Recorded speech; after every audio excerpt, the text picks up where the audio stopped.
Konark market complex ବ୍ୟବସାୟୀ ସଂଘ ପକ୍ଷରୁ ଆୟୋଜିତ ହୋଇଥିବା ମା ଲକ୍ଷ୍ମୀ ପୂଜା ଭସାଣୀ ଉତ୍ସବ ଶୁକ୍ରବାର ସନ୍ଧ୍ୟାରେ ମହା ଆଡ଼ମ୍ବରରେ ପାଳିତ ହୋଇଯାଇଛି। ଭସାଣୀ ଉତ୍ସବ ପାରମ୍ପରିକ ବାଦ୍ୟ ଓ ନୃତ୍ୟରେ ଆୟୋଜିତ ହୋଇଥିଲା, ଯାହା ସାରା କୋଣାର୍କ ସହରରେ ବେଶ ଆକର୍ଷଣ ପାଲଟିଥିଲା।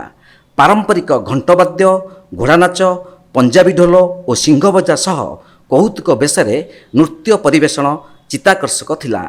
ଶତାଧିକ ମହିଳା ଓ କମିଟି ସଦସ୍ୟମାନେ ଭସାଣୀ ଉତ୍ସବରେ ଯୋଗଦେଇ ଖୁସି ମଜାରେ ମା'ଙ୍କୁ ମେଲାଣି ଦେଇଥିଲେ।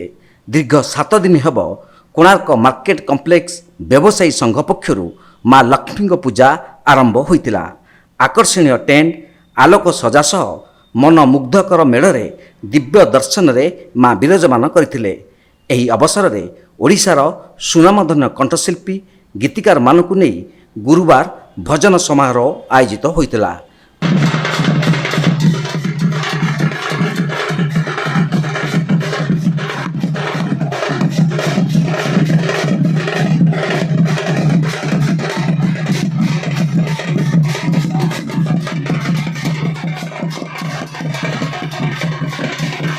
କୋଣାର୍କରୁ ଜ୍ଞାନ ବିଶ୍ୱାଳଙ୍କ ରିପୋର୍ଟ, ତୀର୍ଥକ୍ଷେତ୍ର ଲାଇଭ୍।